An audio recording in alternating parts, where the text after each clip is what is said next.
ওই লোকটা বেশি কপালওয়ালা, ভাগ্যবান, যার প্রথম সন্তানটা কন্যা হয়। কি হয়? আপনাদের ঘরে প্রথম মেয়ে হয়েছে কার দেখি?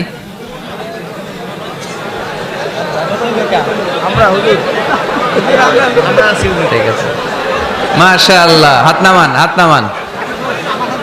ছোট বাচ্চারাও তুলছে হাত। ওরা ভাবছে অন্যরাও তুলছে, আমরাও তুলি।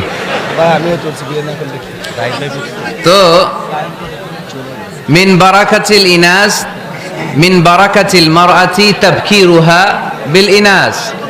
কোন নারী কতটা কল্যাণময় এটা বোঝার জন্য দেখতে হবে তার ঘরের প্রথম সন্তানটা কি। প্রথম সন্তান যদি কন্যা হয়, ওই ঘরে বরকত দেয় কে?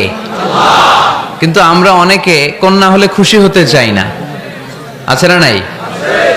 এগুলো জাহেলদের স্বভাব, জাহিলিয়াতের অভ্যেস। ছেলে হইলে অনেক খুশি, এলাকার সবাই মিষ্টি খাওয়ায়। মেয়ে হইলে চেহারাটার বাংলা পাসের মতো এরকম করে ফেলায়, আছে না নাই? না, ছেলে দেয় কে?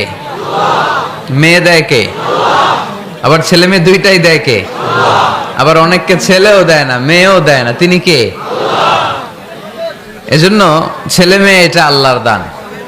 যাদের সন্তান হয় না তারা জানে এটা কত কষ্ট।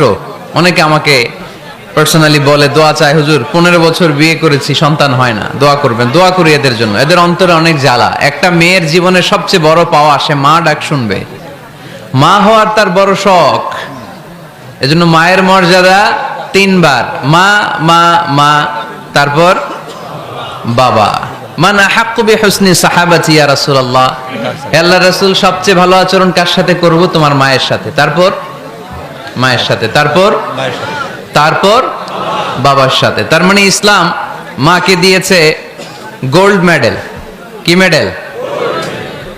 তারপর মাকে দিয়েছে সিলভারের মেডেল, ঠিক কি না? এরপর ইসলাম মাকে দিয়েছে ব্রোঞ্জ মেডেল।